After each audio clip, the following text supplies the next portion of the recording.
스리랑카의 한국어 학교입니다. 200여 명의 학생들이 한국어를 목숨 걸고 공부하는데요. 한국어 열풍이 엄청난 듯한데 왜 그런지 알아보겠습니다. 한국에서 오랫동안 살았던 스리랑카인 한국어 강사님의 사연을 통해 왜 스리랑카인들이 한 달 생활비의 3분의 1 이상을 사용해서 한국어를 공부하는지 확인해 보겠습니다. 안녕하세요.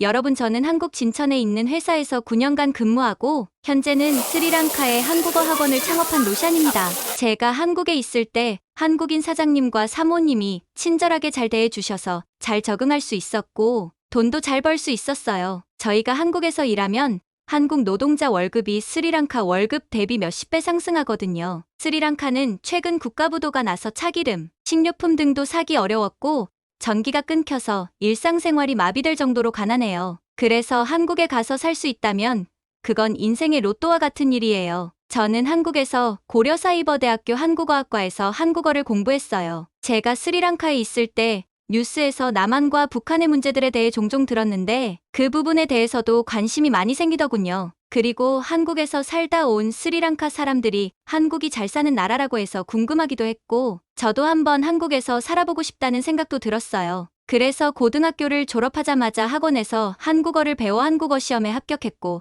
한국에 가게 됐었어요. 고려대학교가 한국에서 매우 유명한 학교라는 이야기를 듣고 고려대학교의 명성을 잇는 고려사이버대학교 한국어학과에 지원도 하게 됐어요. 한국어를 배워서 한국어를 잘하지 못하는 스리랑카 친구들에게 한국어도 가르쳐주고 회사에서도 문제가 생기면 도움도 되고 싶었고요. 막상 배워보니 한국어는 단어가 어렵더라고요. 일상생활에서 사용하는 단어와 공부할 때 필요한 단어가 많이 달라요. 그래서 학습을 하는데 어렵게 느껴졌어요. 또 한국어에는 한자가 있는데 한자를 배운 적이 없어서 더욱 어려웠어요. 하지만 어려움을 느낄 때마다 인터넷에서 검색을 통해 알아보거나 주변의 한국인들에게 물어보면서 조금씩 이해하게 됐어요. 학교에 가거나 한국어학과 모임에 나가면 연령대가 높으신 분들이 많은데 그분들이 열심히 공부하는 모습을 보면서 저도 더욱 열심히 공부했었어요. 그리고 이렇게 스리랑카에 다시 돌아와서 한국어를 가르칠 수 있게 됐고요. 오늘은 음악을 통해 한국어 수업을 했어요. 한국어 능력 시험에서 90점을 받은 친구와 185점을 받은 친구들을 보면 점수 차이가 많이 나네요. 여기 스리랑카 한국어학원 학생들은 어떤 주제든지 자유롭게 이야기하고 공부할 수 있어요. 축산업,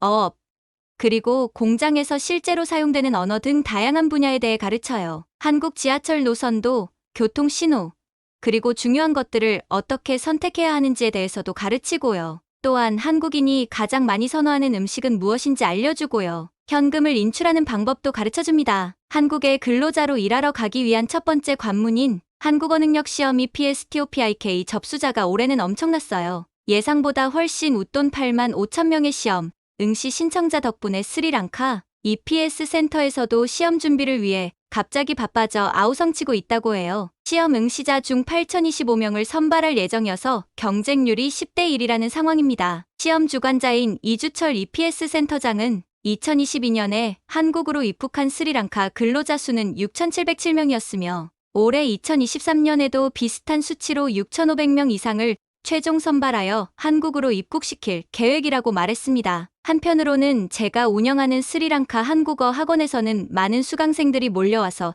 자리가 없을 예정이에요. 얼마 전 스리랑카 경찰청 산하기관인 스리랑카 국립경찰대학교에서 지난해 새로 개설된 한국어 강좌의 첫 시험이 실시됐어요. 지난해까지만 해도 스리랑카 국립경찰대학교에는 현지 체류 외국인 민원 처리를 위해 영어, 아랍어, 프랑스어, 중국어 강좌가 개설돼 있었지만 한국어 강좌는 없었는데요. 그러다 스리랑카에도 한류가 서서히 일어나고 한국인 관광객들이 점점 늘어나면서 스리랑카 경찰들도 한국어를 배워야 한다는 인식이 생겨났고 지난 2022년 11월 스리랑카 경찰청장은 스리랑카 페라데니아 대학교에서 한국어를 가르치던 강지은 교수를 경찰청 소속 현직 경찰들을 대상으로 한 한국어 강좌의 전담 교수로 임명했어요. 스리랑카 공공과 민간기관 모두 한국어를 배우고자 하는 열풍이 엄청난데요. 한국에 와서 살다 보니 왜 한국이 좋다고 하는지 알겠더군요. 동사무소나 공공기관 업무를 보다 보면 계속 기다리고 그런 게 많은데 한국에서는 정리가 빨리빨리 돼서 너무 좋았어요. 그런 거에 대한 스트레스는 확 줄이는 것을 많이 느껴서 정말 좋았어요. 진짜로 제일 좋았던 것은 밤에도 돌아다닐 수 있는 자유가 좋았어요. 여자가 아무 무서움이 없이 길을 다닐 수 있는 자유란 너무 신기했어요. 스리랑카에서는 아무리 치안이 좋다 해도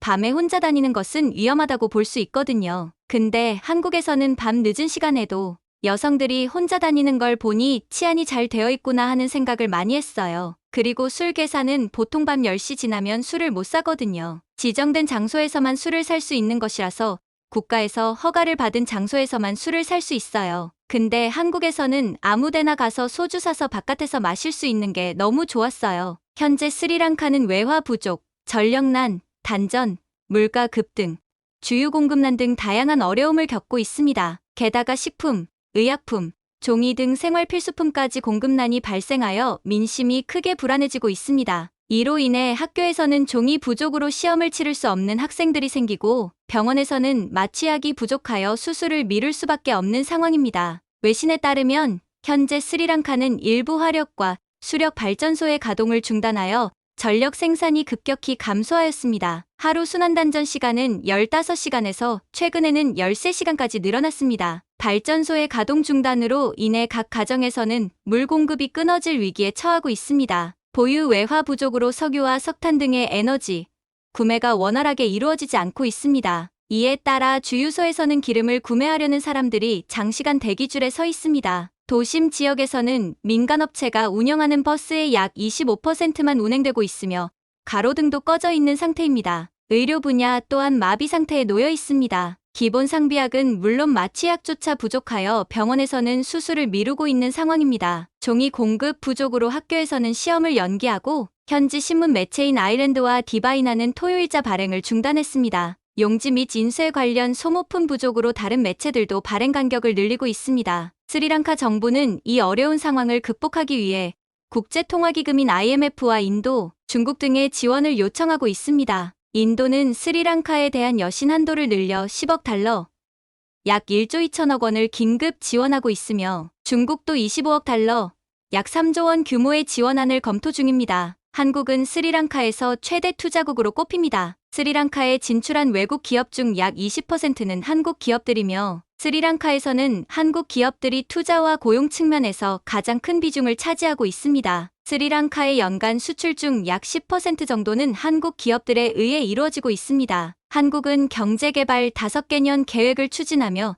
2차 산업, 경공업, 중화학공업으로의 전환을 모색할 때 스리랑카는 여전히 전형적인 농수산업 중심 국가로 남아 있었습니다. 1990년대에는 국내 인건비 상승으로 인해 인력 중심의 제조, 기업들이 중국과 인도 등 인건비가 저렴한 해외로 눈을 돌렸습니다. 이때 경남 기업, 한진해운, 오션뮤직, 삼양랑카 등 몇몇 한국 기업들이 스리랑카로 진출하였습니다. 한국 제조 기업들의 진출과 생산 노력 덕분에 스리랑카의 경제 구조는 제조업 비중이 크게 증가하였습니다. 스리랑카 정부는 농수산 국가에서 자유시장 경제 체제로 전환하면서 세금 면제, 외환, 송금 자유 등 외국 투자를 촉진하기 위한 제도를 정비하고 한국 기업들의 안착을 지원했습니다. 한국과 스리랑카 간의 무역은 최근 크게 증가하였습니다. 한국무역협회에 따르면 2021년 2분기에는 대스리랑카 수출이 193.4% 증가하여 전년 동기 대비 67% 이상의 무역수지 흑자를 기록했습니다. 한국산 합성고무,